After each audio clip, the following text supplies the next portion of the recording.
ಸ್ನೇಹಿತರೆ, state level SSLC preparatory examination 2026 7ನೇ ತಾರೀಕಿಗೆ ಇವತ್ತು ನಡೆದ ದ್ವಿತೀಯ ಭಾಷೆ ಕನ್ನಡ ಕ್ವಶನ್ ಪೇಪರನ್ನು ಸಾಲ್ವ್ ಮಾಡ್ತಾ ಹೋಗೋಣ. ಟೋಟಲಿ 80 ಮಾರ್ಕ್ಸ್ ಇರುವಂಥದ್ದು, 20 ಮಾರ್ಕ್ಸು ಇಂಟರ್ನಲ್ಲ, ಓರಲ್ಲ. ಟೋಟಲಿ 100 ಮಾರ್ಕ್ಸು, 3 ತಾಸು ಇರುವಂಥ ಒಂದು ಎಕ್ಸಾಮ. ಹಾಗಿದ್ರೆ ಒನ್ ಬೈ ಒನ್ನ ಡಿಸ್ಕಸ್ ಮಾಡ್ತಾ ಹೋಗೋಣ.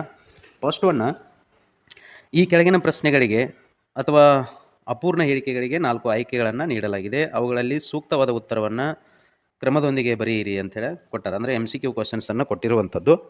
ಒಂದನೇದು ಯಾವುದು ಅಂತಂದ್ರೆ ಜೋಡು ನುಡಿಗೆ ಉದಾಹರಣೆಯಾಗಿರುವ ಪದ ಯಾವುದು ಅಂತ ಕೇಳ್ಯಾರ. ಜೋಡು ನುಡಿಗೆ ನಾವು ಬನ್ನಿ ಬನ್ನಿ ಅನ್ನುವಂಥದ್ದನ್ನು ಕರೆಕ್ಟಾಗಿ ಹಾಕ್ತೀವಿ. ಕೈ ಕೊಡು, ಕತ್ತಿಮಶೆ, ಕ್ರಿಮಿಕೀಟ ಇವು ಆಗೋದಿಲ್ಲ. ಬನ್ನಿ ಬನ್ನಿ ಅನ್ನುವಂಥದ್ದು ಜೋಡು ನುಡಿಗೆ ಉದಾಹರಣೆ. ಸಿ ಆನ್ಸರ. ಇನ್ನು ಎರಡನೇದು ಸಪ್ತಮಿ ವಿಭಕ್ತಿ ಪ್ರತ್ಯಯ ಯಾವುದು ಅಂತ ಕೇಳ್ಯಾರ. ಇಲ್ಲಿ ದೆಸೆಯಿಂದ ಅಂತೇಳಿ ಹಾಕ್ಬೋದು. ಪ್ರಥಮವು, ದ್ವಿತೀಯ ಅನ್ನು ತೃತೀಯಿಂದ ಈ ಟೈಪ್ ಏನದಾವಲ್ಲ ವಿಭಕ್ತಿ ಪ್ರತ್ಯಯಗಳು, ದೆಸೆಯಿಂದಕ್ಕೆ ಸಪ್ತಮಿ ವಿಭಕ್ತಿ ಪ್ರತ್ಯಯ ಅಂತೇಳಿ ನಾವು ಹೇಳ್ತೀವಿ. ಇನ್ನು ಸರ್ವನಾಮ ಪದವಿದು ಉದಾಹರಣೆ ಅಂತ ಕೇಳಿದರೆ ಅವನು, ಅವಳು, ಅದು, ಇದು ಇವೆಲ್ಲ ಸರ್ವನಾಮಕ್ಕೆ ಉದಾಹರಣೆ ಆಗ್ತಾವ. ಎ ಆನ್ಸರ್ ಕರೆಕ್ಟಾ. ಶಾಲೆ, ಬೆಂಗಳೂರು, ವಿಜ್ಞಾನಿ ಇವೆಲ್ಲವೂ ನಾಮಪದ ಆಗಿರೋದ್ರಿಂದ ಸರ್ವನಾಮಕ್ಕೆ ಅವನು ಅನ್ನುವಂಥ ಆನ್ಸರ್ ಕರೆಕ್ಟ್ ಆಗುತ್ತೆ.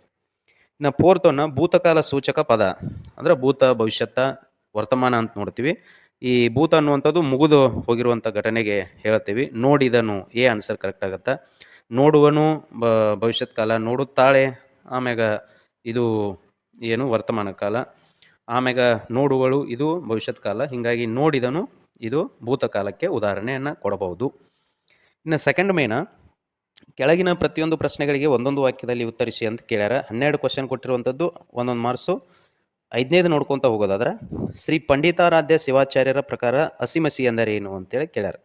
ಇದಕ್ಕೆ ಆನ್ಸರ್ ಕತ್ತಿ ಮತ್ತು ಲೇಖನಿಗೆ ನಾವು ಹಸಿಮಸಿ ಅಂತ ಕರಿತೀವಿ. ಇನ್ನು 6th ಒನ್ ಶ್ರೇಷ್ಠ ಗುರುವಿನಲ್ಲಿ ಎಂತಹ ಶಕ್ತಿ ಇರುತ್ತದೆ ಅಂತ ಕೇಳ್ಯಾರ.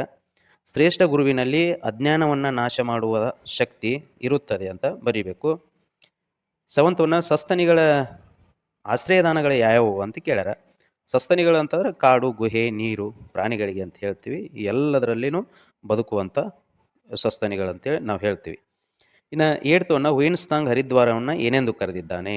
ಮಯೂರ ಎಂದ ಕರೆದಿದ್ದಾನೆ ಅಂತ ಕರೆಕ್ಟ್ ಆನ್ಸರು. 9th ಒನ್ ಗೋಪಾಲನಿಗೆ ಬನದಲ್ಲಿ ಅರಳಿ ನಿಂತ ಹೂವುಗಳು ಹೇಗೆ ಕಾಣಿಸುತ್ತಿದ್ದವು ಅಂತ ಕೇಳ್ಯಾರ. ನಕ್ಷತ್ರಗಳಂತೆ ಗೋಪಾಲನಿಗೆ ಅರಳಿ ನಿಂತ ಹೂವುಗಳು ಕಾಣಿಸುತ್ತಿದ್ದವು ಅಂತ ಬರಿಬೇಕು. 10th ಒನ್ ನಮ್ಮ ದೈನಂದಿನ ಬದುಕಿನಲ್ಲಿ ಅಪರೂಪವಾಗಿರುವುದು ಯಾವುದು. ನಮ್ಮ ದೈನಂದಿನ ಬದುಕಿನಲ್ಲಿ ಪ್ರೀತಿ ಮತ್ತು ನಂಬಿಕೆ ತುಂಬ ಅಪರೂಪವಾಗಿರುವುದು ಅಂತ ಬರಿಬೇಕು. ಇನ್ನು ಯುಗಾದಿಯ ಸಂದರ್ಭದಲ್ಲಿ ನೆಲದಮ್ಮ ಹೇಗೆ ಸಿಂಗಾರಗೊಳ್ಳುತ್ತಾಳೆ ಅಂದರೆ ಯುಗಾದಿ ಸಂದರ್ಭದೊಳಗಡೆ ನೆಲ, ಭೂಮಿ ಹೇಗೆ ಸಿಂಗಾರಗೊಳ್ತೈತಿ ಅಂತೇಳಿ 11ನೇ ಕ್ವಶನ್ನು. ಇದಕ್ಕೆ ಆನ್ಸರ್ ಹೂವುಗಳಿಂದ ಶೃಂಗಾರಗೊಳ್ಳುತ್ತಾಳೆ ಅಂತ ಬರಿಬೇಕು. ಇನ್ನು 12ನೇದು ಕವಿ CPK ಅವರು ಮಾನವನ ಬದುಕನ್ನು ಇಬ್ಬನಿಯಂತೆ ಇರಬೇಕು ಎಂದು ಏಕೆ ಬಯಸುತ್ತಾರೆ ಅಂತ ಕೇಳ್ಯಾರ. ಮಾನವನ ಬದುಕು ಇಬ್ಬನಿಯಂತೆ ಕ್ಷಣಿಕವಾದರೂ ಸಹ ಸ್ವಚ್ಛವಾಗಿರಬೇಕು ಅಂತ ಹೇಳಿ ಬಯಸುತ್ತಾರೆ ಅಂತ ಕರೆಕ್ಟ್ ಆನ್ಸರು. 13ನೇದು ತುಂಬಿದ ಕುಣಿಗಲ್ ಕೆರೆಯನ್ನು ಯಾವುದಕ್ಕೆ ಹೋಲಿಸಿದ್ದಾರೆ. ಕವಿ ಕುಣಿಗಲ್ ಕೆರೆಯನ್ನು ಕನ್ನಡಿಗೆ ಹೋಲಿಸಿರುವಂಥದ್ದು. ಇನ್ನು 14ನೇ ಕ್ವಶನ್ನ ಬಸವಣ್ಣನವರ ಪ್ರಕಾರ ನಶಿಸುವುದು ಯಾವುದು ಅಂತ ಕೇಳ್ಯಾರ. ಬಸವಣ್ಣನ ಪ್ರಕಾರ ನಶಿಸುವಂಥದ್ದು ದೇಹ ನಶಿಸಿ ಹೋಗುವಂಥದ್ದು ಅಂತ ಕರೆಕ್ಟ್ ಆನ್ಸರ್. 15ನೇದು ಅಕ್ಕ ಮಹಾದೇವಿಯವರ ವಚನಗಳ ಅಂಕಿತನಾಮ ತುಂಬ ಈಸಿ ಇರುವಂಥ ಕ್ವಶನ್. ಚನ್ನಮಲ್ಲಿಕಾರ್ಜುನ ಅಕ್ಕ ಮಹಾದೇವಿಯವರ ವಚನದ ಅಂಕಿತನಾಮ. ಇಂಥ ಕ್ವಶನ್ಸು ಕೇಳ್ಬೋದು. ಕೆಲವೊಂದು ಸಾರಿ ಈ ವಚನದ ಅಂಕಿತನಾಮಗಳನ್ನು ನೀವು ನೋಡಿ ಇಟ್ಕೊಳ್ಬೇಕಾಗತ್ತೆ. 16th ಒನ್ ಉತ್ತರನು ನಿಟ್ಟೋಟದಲ್ಲಿ ಓಡಿದ್ದು ಯಾಕೆ ಅಂತ ಕೇಳ್ಯಾರ. ಅವ ಭಯದಿಂದ, ಇದು ಕೌರವರ ಸೈನ್ಯವನ್ನು ಎದುರಿಸಲಾಗದೆ ಭಯದಿಂದ ಓಡಿ ಹೋದ ಅಂಥೇಳಿ ಬರಿಬೇಕು. ಇನ್ನು ನೆಕ್ಸ್ಟ್ ಒನ್ ಥರ್ಡ್ ಮೇನ 2 ಮಾರ್ಕ್ಸ್ ಕ್ವಶನ್. ಟೋಟಲ್ 8 ಕ್ವಶನ್ಸ್ ಇರುವಂಥದ್ದು, 16 ಮಾರ್ಕ್ಸ.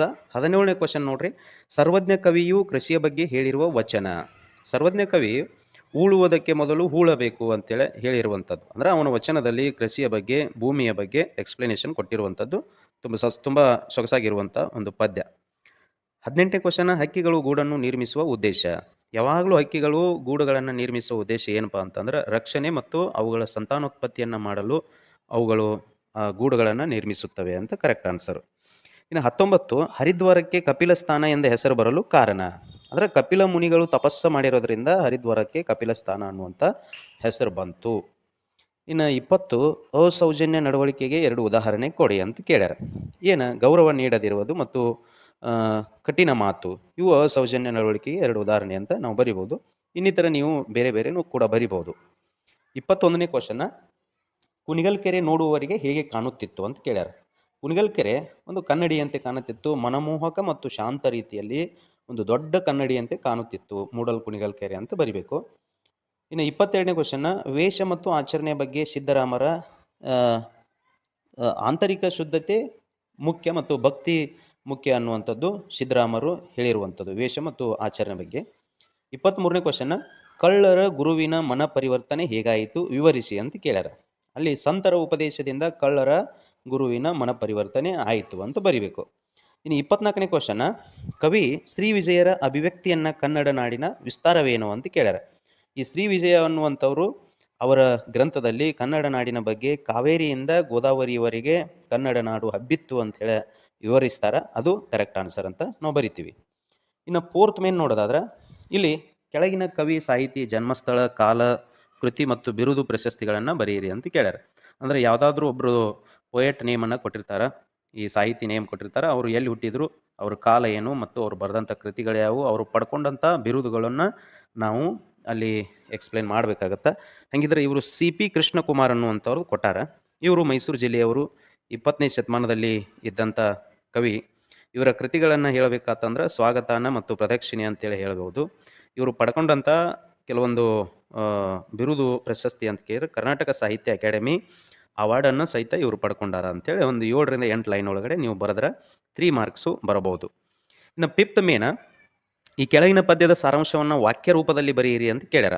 ದುರದ ಲೋಡಿದ ಪಾತಕವ ಭೂಸುರರು ಕಳೆದ ಪರಶ್ವಮೇಧವ ಧರಣಿಯಲ್ಲಿ ಪ್ರತ್ಯಕ್ಷವಾಗಿಯೇ ಮಾಡಬಹುದೆಮಗೆ, ಸುರರ ಸತಿಯರ ನೊಲ್ಲೆ ವೆಮಗೆ, ಗೆಮ್ಮರ ಮನೆಯ ನಾರಿಯರೇ ಸಾಕೆ, ಸಾಕೆಮ್ಮ ರುಸತ ವೆಮಗಿಂದ್ರ ಪದವಿಯು ಬಿಟ್ಟು ಕಳುಹೆಂದ ಅಂತೇಳಿ ಒಂದು ಹಳೆಗನ್ನಡ ಪದ್ಯವನ್ನು ಕೊಟ್ಟಿರುವಂಥದ್ದು. ಅಂದ್ರೆ ಸಾರಾಂಶ ನೀವು ತುಂಬ ದೊಡ್ಡದಂತ ಮಾಡ್ಬೇಕಂತೇನಿಲ್ಲ, ಶಾರ್ಟ್ಕಟಾಗಿ ಮಾಡಿದ್ರೆ ನಡೆಯುತ್ತೆ.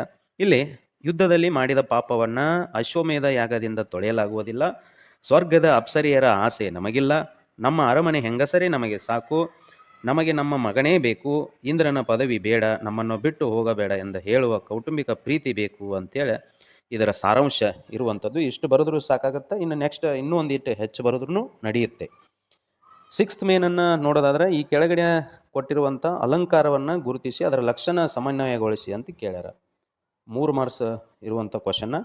ಹಾಗಿದ್ರೆ ನೋಡ್ರಿ, ಪುಟ್ಟರಾಜರು 27ನೇ ಕ್ವಶನ್ನ, ಪುಟ್ಟರಾಜರು ಕೋಗಿಲೆಯಂತೆ ಸುಮಧುರವಾಗಿ ಹಾಡುತ್ತಿದ್ದರು ಅಂತ ಅಂತಾರೆ. ಇಲ್ಲಿ ಅಂತೆ, ಹಾಗೆ, ಹಾಗೆ ಇವು ಬಂದು ಅಂತಂದ್ರೆ ಉಪಮಾಲಂಕಾರ ಅಂಥೇಳಿ ಆಗತ್ತೆ. ಇಲ್ಲಿ ಉಪಮಾಲಂಕಾರ, ರೂಪಕಾಲಂಕಾರ, ಉತ್ಪ್ರೇಕ್ಷಾಲಂಕಾರ, ದೃಷ್ಟಾಂತ ಅಲಂಕಾರ ಇನ್ನೂ ಬರ್ತಾವ. ಬಟ್ ಇದು ಉಪಮಾಲಂಕಾರಕ್ಕೆ ನಾವು ಉದಾಹರಣೆಯನ್ನು ಕೊಡ್ಬೋದು. ಇಲ್ಲಿ ಉಪಮೇಯ ಆಗಿರುವಂಥದ್ದು ಪುಟ್ಟರಾಜರು, ಉಪಮಾನ ಆಗಿರುವಂಥದ್ದು ಕೋಗಿಲೆ, ಸಮಾನ ಧರ್ಮ ಮಧುರವಾಗಿ ಹಾಡುವುದು ಇದು ಸಮಾನ ಧರ್ಮ, ಉಪಮಾವಾಚಕ ಯಾವುದು ಅಂತಂದ್ರೆ ಅಂತೆ ಅಂತೇಳಿ ನಾವು ಹೇಳ್ಬೋದು. ಇದು ಉಪಮಾನ ಅಲಂಕಾರಕ್ಕೆ ಒಂದು ಉದಾಹರಣೆ ಅಂತೇಳಿ ಬರಿಬೋದು. ಇನ್ನು ನೆಕ್ಸ್ಟ್ ಒಂದು 7th ಮೇನ ಕ್ವಶನ್ ಕೊಟ್ಟಾರ. ಏನಪ್ಪ ಅಂತಂದ್ರೆ, ಕೆಳಗೆ ಕೊಟ್ಟಿರುವ ಗಾದೆ ಮಾತುಗಳಲ್ಲಿ ಯಾವುದಾದ್ರೂ ಒಂದನ್ನು ಆರಿಸಿಕೊಂಡು ವಿಸ್ತರಿಸಿ ಬರೆಯಿರಿ ಅಂತ ಕೇಳ್ಯಾರ. 3 ಮಾರ್ಕ್ಸ್ ಕೇಳ್ಯಾರ ಅಂತಂದ್ರೆ 10ರಿಂದ 15 ಸಾಲನ್ನು ಕಂಪಲ್ಸರಿ ನಾವು ಮೆನ್ಷನ್ ಮಾಡಲೇಬೇಕು. 28ನೇ ಕ್ವಶನ್ ನೋಡ್ರಿ, ಪ್ರತ್ಯಕ್ಷವಾಗಿ ಕಂಡರೂ ಪ್ರಾಮಾಣಿಸಿ ನೋಡು ಅಂತ ಅಂದಾರ. ಇಲ್ಲಿ ಏನಪ್ಪ ಅಂತಂದ್ರೆ ನಾವು ಶಾರ್ಟ್ಕಟಾಗಿ ಅಷ್ಟೇ ಹೇಳ್ತೀನಿ. ಇಲ್ಲೇ ಕಣ್ಣಾರೆ ನೋಡಿದರೂ ಸಹ ಅದನ್ನು ಸಂಪೂರ್ಣವಾಗಿ ನಂಬುವ ಮೊದಲು ಯೋಚಿಸು. ಯಾವುದಾದ್ರೂ ನಾವು ನೋಡಿದರೂ ಸಹ ಅದನ್ನು ಪರೀಕ್ಷೆಗೆ ಒಳಪಡಿಸಲಾರದೆ ನಾವು ಡಿಸಿಷನ್ ಕೊಡಬಾರ್ದು ಅನ್ನುವಂಥ ರೀತಿ ಒಳಗಡೆ ಇರುವಂಥ ಒಂದು ಗಾದೆ ಮಾತು. ಅಥವಾ ಇನ್ನೊಂದು ಕೊಟ್ಟಾರ, ಹಾಸಿಗೆ ಇದ್ದಷ್ಟು ಕಾಲು ಚಾಚು ಅಂತ ಕೊಟ್ಟಾರ. ಇಲ್ಲಿ ಏನೂ ಇಲ್ಲ, ತನ್ನ ಮಿತಿಯನ್ನು ಮೀರಿ ಆಸೆ ಪಡುವುದು ಅಥವಾ ಖರ್ಚು ಮಾಡುವುದಕ್ಕೆ ಹೋಗಬಾರದು. ಅಂದರೆ ನಮ್ಮದು ಎಷ್ಟು ದುಡ್ಡು ಐತೋ ಅಷ್ಟೇ ಖರ್ಚು ಮಾಡಬೇಕು, ನಾವು ಎಷ್ಟು ದುಡಿತೀವೋ ಅಷ್ಟೇ ನಾವು ಖರ್ಚು ಮಾಡಬೇಕು. ಜಾಸ್ತಿ ಖರ್ಚು ಮಾಡಿದ್ರೆ ಅದು ನಮಗೆ ಒಳ್ಳೆಯದಲ್ಲ, ನಮ್ಮ ಬದುಕನ್ನು ನಿರಾಶೆಗೊಳಿಸ್ತೈತಿ ಅನ್ನುವಂಥ ಒಂದು ಗಾದೆ ಮಾತು. ಇದನ್ನು ಇನ್ನೂ ಎಕ್ಸ್ಪ್ಲನೇಷನನ್ನು ನೀವು ಕೊಡಬಹುದು. ಇನ್ನು 8th ಮೇನ್ ನೋಡಿದ್ರೆ, ಸಂದರ್ಭದೊಡನೆ ವಿವರಿಸಿ ಅಂತ ಕೇಳ್ಯಾರ. ಅಂದ್ರೆ ರೆಫರೆನ್ಸ್ ಟು ಕಾಂಟೆಕ್ಸ್ಟ್ ಅಂತೇಳಿ ಕರಿತೀವಿ ಇಂಗ್ಲೀಷ್ ಒಳಗಡೆ. ಅದರ ಸ್ವಾರಸ್ಯವನ್ನು ಬರೆಯಿರಿ. 5 ಕ್ವಶನ್ ಅದಾವ, 15 ಮಾರ್ಕ್ಸ್ ಇರುವಂಥದ್ದು. ಇಲ್ಲಿ 29ನೇ ಕ್ವಶನ್ ನೋಡ್ರಿ, ಅದಕ್ಕೂ ಒಳ್ಳೆಯ ದಿನ ಬರಲಿ ಎಂದು ಹಾರೈಸಬೇಕು. ಇಲ್ಲಿ ನಾನು ಅವರು ಪೊಯೆಟ್ ನೇಮು ಮತ್ತು ಪಾಠದ ಹೆಸರನ್ನು ಮಾತ್ರ ಹೇಳ್ತಾ ಹೋಗ್ತೀನಿ. ಈ ಸಂದರ್ಭ ಮತ್ತು ಸ್ವಾರಸ್ಯವನ್ನು ನೀವು ನೋಡ್ರಿ, ಕಂಪಲ್ಸರಿ ನೋಡ್ತಾ ಹೋಗ್ಬೇಕು. 3 ಮಾರ್ಕ್ಸಿಗೆ ಒಂದು ಕ್ವಶನ್ ಇರುವಂಥದ್ದು. 29ನೇದು ಬರೆದಿದ್ದು ಅವರ ಮಿತ್ರವರು ಬರೆದಂಥದ್ದು ಒಣಮರದ ಗಿಳಿಯಲ್ಲಿ ಬರುವಂಥದ್ದು. ಇನ್ನು 30ನೇ ಕ್ವಶನ್ನು, ಮಗು ಇಂದಿನಿಂದ ಇದು ನನ್ನ ಹಾರ್ಮೋನಿಯಂ ಅಲ್ಲ. ಇವರು ಯಾರು ಅಂತಂದ್ರೆ ರಮೇಶ್ ಗೌಡ MK ಬರೆದಿದ್ದು ಗಾನಯೋಗಿ ಪಂಡಿತ್ ಪುಟ್ಟರಾಜ್ ಗವಾಯಿ ಅವರ ಲೆಸನ್ ಒಳಗಡೆ ಇರುವಂಥದ್ದು. 31 ಭಗವಂತ ನಿಮಗೆ ಜೀವನ ಎನ್ನುವ ಕಾಪಿ ಕೊಟ್ಟಿದ್ದಾನೆ ಅಂಥೇಳಿ ಐತಿ. ಇದು ಗುರುರಾಜ್ ಕರ್ಜಿಗೆ ಅವರು ಬರೆದಿದ್ದು ಕಾಪಿ ಕಪ್ ಅನ್ನುವಂಥ ಲೆಸನ್ಸ್ ಒಳಗಡೆಯಿಂದ ನಾವು ತೆಗೆದುಕೊಂಡಿದ್ದೀವಿ. 32ನೇ ಕ್ವಶನ್ನ ಆ ಮಗುವಿಗೆ ಬಡತನ ಭವನ ಏಕೆ ಅಂತ ಕೇಳ್ಯಾರ. ಕುವೆಂಪುರವರು ಬರೆದಂಥದ್ದು ನನ್ನ ಗೋಪಾಲ ಅನ್ನುವಂಥ ಲೆಸನ್ಸ್ನಿಂದ ಇದನ್ನು ತೆಗೆದುಕೊಂಡಿರುವಂಥದ್ದು. ಇನ್ನು 33 ಎಲ್ಲರೆದೆಗಳ ತುಂಬ ಸವಿ ಚೈತ್ರವು ಅಂತ ಕೇಳ್ಯಾರ. ಬಸವರಾಜ್ ಸಾದರ್ ಬರೆದಿದ್ದು ಸವಿ ಚೈತ್ರ ಪದ್ಯದಿಂದ ಇದನ್ನು ಆಯ್ದುಕೊಳ್ಳಲಾಗಿದೆ. ಇನ್ನು ನೆಕ್ಸ್ಟ್ 9th ಮೇನ ಕೆಳಗಿನ ಪದ್ಯ ಭಾಗವನ್ನು ಪೂರ್ಣಗೊಳಿಸಿ ಬರೆಯಿರಿ ಅಂತ ಕೇಳ್ಯಾರ. ಇಲ್ಲಿ ಕೆಸರುಳಿದ್ದರೂ ಮೇಲೆ ಬಾಂದಳದ ನೋಡಿ ಮಿಸುಪರ ವಿಕಿರಣಗಳ ಸಿರಿಗೆ ಮೆರೆದಾಡಿ ಮಿಸುಗುವ ಒಂಬೊಜದಂತೆ ದೇಯ ವಾಳ್ವೆಸಕ್ಕೆ ಬಸವಾಗು ಬಂದ ಮನುಜತೆಯ ಸಾರ್ಥಕತೆಗೆ ಅಂತೇಳಿ ಗುರಿ ಅನ್ನುವಂಥ ಪೊಯಮ್ ಒಳಗಡೆ ಗೋಪಾಲಕೃಷ್ಣ ಅಡಿಗರು ಬರೆದಂಥದ್ದು ಗುರಿ ಪೊಯಮ್ ಒಳಗಡೆ ಇರುವಂಥದ್ದು. ಈ 2ನೇ ಪ್ಯಾರಾನು ಅದೇ ಪೊಯಮ್ ಒಳಗಡೆ ಇರುವಂಥದ್ದು ತಗೊಂಡಿರುವಂಥದ್ದು. ಇನ್ನು ನೆಕ್ಸ್ಟ್ 10th ಮೇನ ಒಂದು ಕ್ವಶನ್ಕ 10 ವಾಕ್ಯಗಳು 8-10 ವಾಕ್ಯಗಳಲ್ಲಿ ಬರೆಯಿರಿ ಅಂತ ಕೇಳ್ಯಾರ. 35ನೇ ಕ್ವಶನ್ನ ಅದು ನೋಡಿ ಬರಿಬೇಕು. ಇನ್ನು 36ನೇ ಕ್ವಶನ್ನ ಪ್ಯಾಸೇಜ್ ಇರುವಂಥದ್ದು, ಅಂದರೆ 2 ಮಾರ್ಕ್ಸ್ 2 ಕ್ವಶನ್ ಕೊಟ್ಟಿದ್ದಾರೆ. ಇಂದಿನ ಸಮಾಜದಲ್ಲಿ ಒಳ್ಳೆಯ ಪುಸ್ತಕಗಳ ಪಾತ್ರವೇನು, ಆಮ್ಯಾಗ ಪುಸ್ತಕಗಳನ್ನು ಓದುವುದರಿಂದ ನಮಗಾಗುವ ಪ್ರಯೋಜನಗಳಾವು, ಅಂದರೆ ಪ್ಯಾರಾವೈಸ್ ಐತಿ. ಆ ಮೊದಲೇ ಕ್ವಶನ್ ಅಂತ ಅಂದರೆ 2ನೇ ಪ್ಯಾರಾ 2ನೇ ಕ್ವಶನ್ದಲ್ಲಿ ಇರುವಂಥದ್ದು. ಇನ್ನು ನೆಕ್ಸ್ಟ್ ಇನ್ನು ಪ್ರಬಂಧವನ್ನು ಬರೆಯಿರಿ ಅಂತೇಳಿ ಕೇಳ್ಯಾರ. ಗುಡಿ ಕೈಗಾರಿಕೆಗಳು ಮತ್ತು ಗ್ರಾಮೀಣ ಬದುಕು, ಅಂದ್ರೆ ಹಳ್ಳಿಯಲ್ಲಿರುವಂಥದ್ದು ಸಣ್ಣ ಕೈಗಾರಿಕೆಗೆ ಗುಡಿ ಕೈಗಾರಿಕೆಗಳು ಅಂತೇಳಿ ಕರಿತೀವಿ. ಕಾಟನ್ ಇಂಡಸ್ಟ್ರೀಸ್ ಅಥವಾ ಇನ್ನೊಂದು ಮತ್ತೊಂದು ಅದ್ರ ಬಗ್ಗೆ ಪ್ರಬಂಧವನ್ನು ಬರಿಬೇಕು. ಇದು ಕನಿಷ್ಠ 1 ಪೇಜ್ ಮೀರದಂತಿರಲಿ. ಇನ್ನೊಂದು ಗ್ರಾಮೀಣ ಬದುಕಿನ ಸೊಗಡಿನ ಬಗ್ಗೆ ಬರೆಯಿರಿ ಅಂತ ಕೇಳಿದ್ದಾರೆ. ಇನ್ನು ಲಾಸ್ಟ್ ಮೇನು 38ನೇ ಕ್ವಶನ್ನು. ಫಸ್ಟ್ನೇದು ಆಫೀಸಿಯಲ್ ಲೆಟ್ರು, 2ನೇದು ಪರ್ಸ್ನಲ್ ಲೆಟ್ರ್ ಕೇಳಿದ್ದಾರೆ.